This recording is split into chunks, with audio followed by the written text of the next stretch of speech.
Assalamualaikum warahmatullahi wabarakatuh.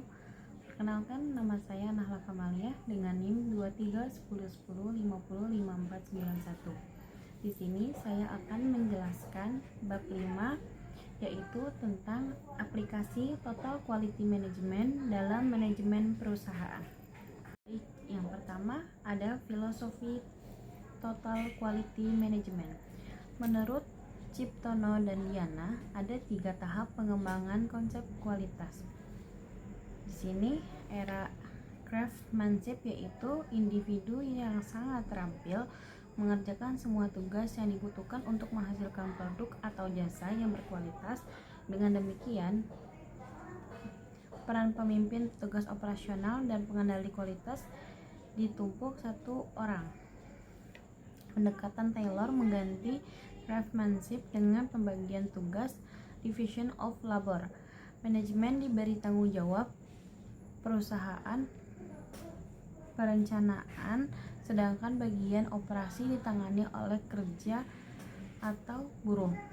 Konsep Total Quality Management mengandung makna every process, every job, every person. Total Quality Management didefinisikan sebagai sebuah pendekatan dalam menjalankan usaha yang berupaya memaksimalkan daya saing melalui penyempurnaan secara terus-menerus atas produk, jasa, manusia, proses, dan lingkungan organisasi. Selanjutnya di sini yang kedua ada pilar Total Quality Management. Pilar Total Quality Management dibagi menjadi 5 bagian. Yang pertama, di dalam organisasi ada produk, pemimpin, komitmen, dan proses. Di dalam produk, yang dimaksud adalah fokus pada kualitas atau jasa yang dihasilkan. Jika di sistem informasi mengacu pada kualitas, akurat, relevan untuk mendukung pengambilan keputusan. Selanjutnya di sini ada proses.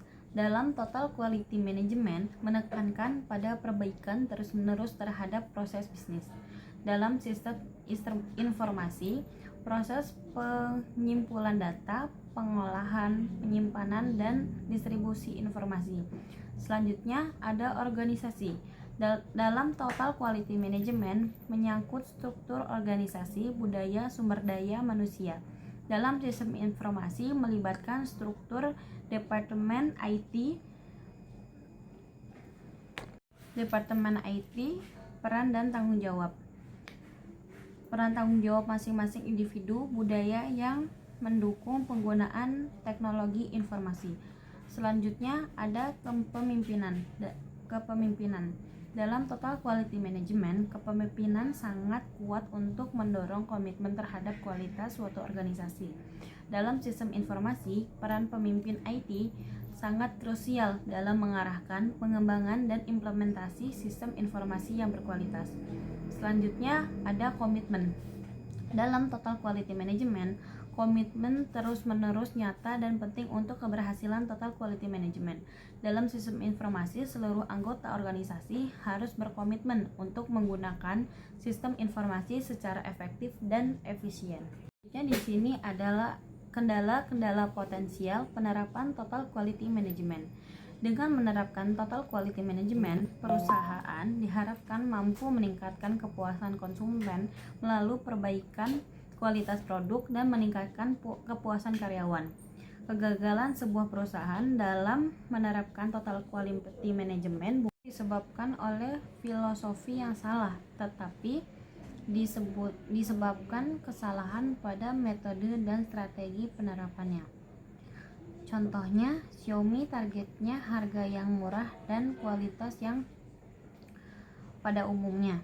Contoh gagalnya, Nokia sama BlackBerry terlalu fokus pada keypad atau keyboard, tidak mengikuti perkembangan zaman yang menyebabkan gagal dalam pengembangan produk. Selanjutnya di sini ada kajian Total Quality Management. Total Quality Management bertujuan memperbaiki kualitas secara terus-menerus disesuaikan dengan perubahan yang menyangkut kebutuhan, keinginan, dan selera konsumen. Ada 4 pilar penerapan Total Quality Management, yaitu yang pertama ada kepuasan konsumen, yang kedua ada perbaikan terus-menerus, yang ketiga ada respek pada setiap orang. Yang keempat, manajemen berdasarkan fakta.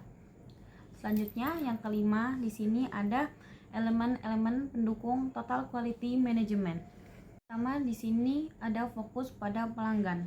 Pelanggan eksternal menentukan kualitas produk yang diterima mereka, sedangkan internal berperan menentukan kualitas sumber daya manusia, proses, dan lingkungan yang berhubungan dengan produk yang dihasilkan. Yang kedua, di sini ada obsesi terhadap kualitas.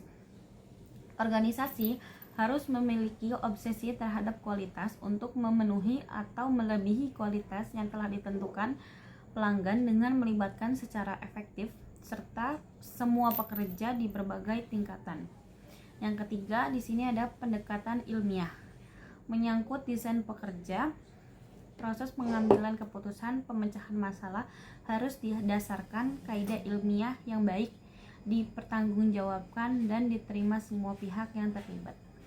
Selanjutnya, yang keempat, komitmen jangka panjang. Yang di sini dimaksud menegaskan komitmen harus diwujudkan paling tidak sepertiga waktu manajemen digunakan untuk terlibat langsung dalam usaha implementasi total quality management. Yang kelima, kerjasama tim. Keberhasilan hanya akan dicapai jika ada kerjasama dari seluruh elemen yang terkait, baik kerjasama antar elemen internal atau pihak eksternal organisasi. Selanjutnya, yang keenam, ada perbaikan sistem secara berkesinambungan.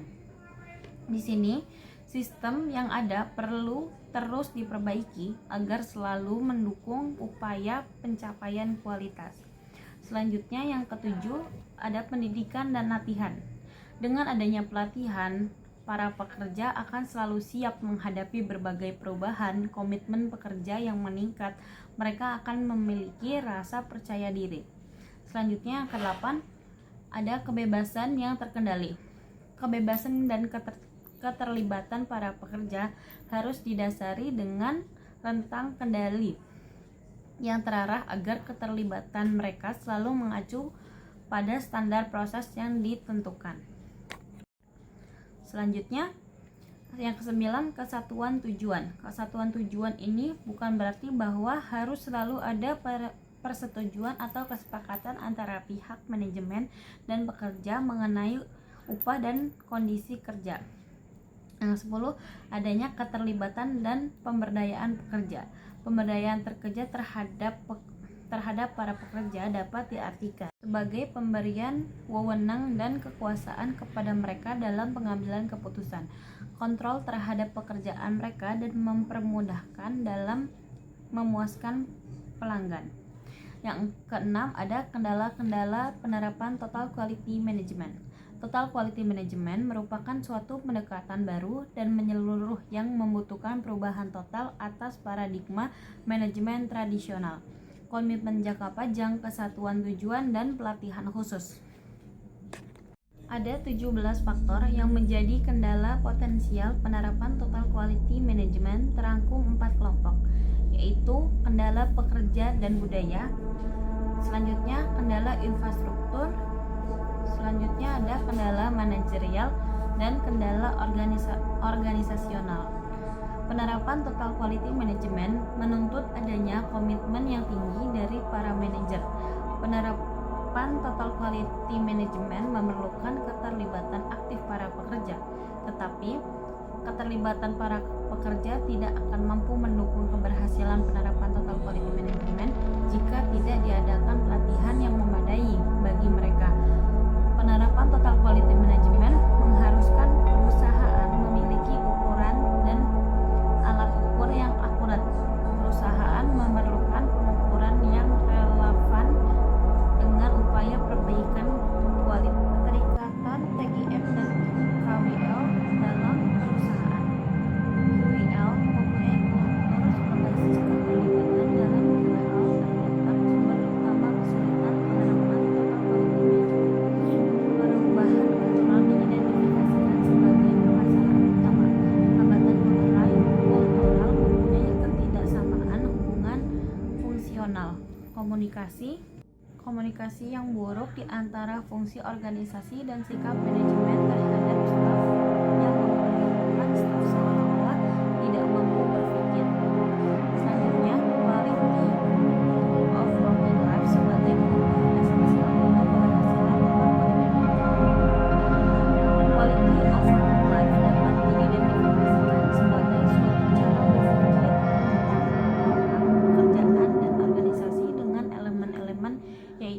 adanya perhatian tentang dampak pekerjaan pada orang-orang atau pegawai dengan aktivitas organisasi.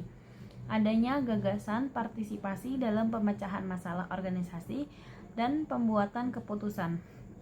Aspek utama quality of working life adalah keterlibatan atau partisipasi dalam proses pembuatan beberapa keputusan organisasi.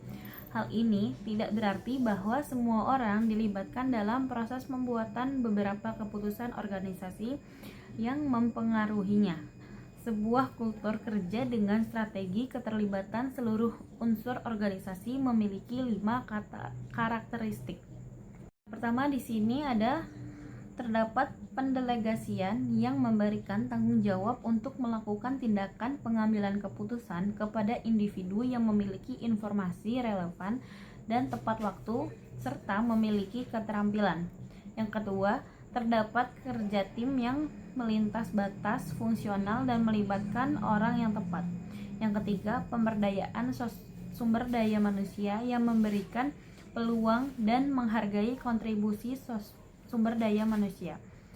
Yang keempat, adanya integrasi antara SDM dan teknologi informasi sehingga anggota harus dapat memberikan inisiatif dan kreativitas di bidang operasi, administrasi maupun penguasaan teknologi informasi. Selanjutnya, QWL sebagai model organisasi. QWL sebagai model organisasi melakukan pendelegasian kerja dalam kerja tim yang melintasi batas fungsional, pemberdayaan SDM, mengintegrasikan SDM dengan teknologi informasi, dan mencapai tujuan bersama. Yang ke-10, pendekatan kualitas perusahaan jasa atau kualitas pelayanan. Ya, pertama, pendekatan service triangle, segitiga layanan, mempunyai suatu model interaktif manajemen layanan yang mencerminkan hubungan antara perusahaan dengan para pengguna jasa. Ada 3 elemen, yaitu service strategi, service people, dan service system. Mungkin itu saja yang bisa saya presentasikan dari bab 5 ini. Kurang lebihnya mohon maaf. Assalamualaikum warahmatullahi wabarakatuh.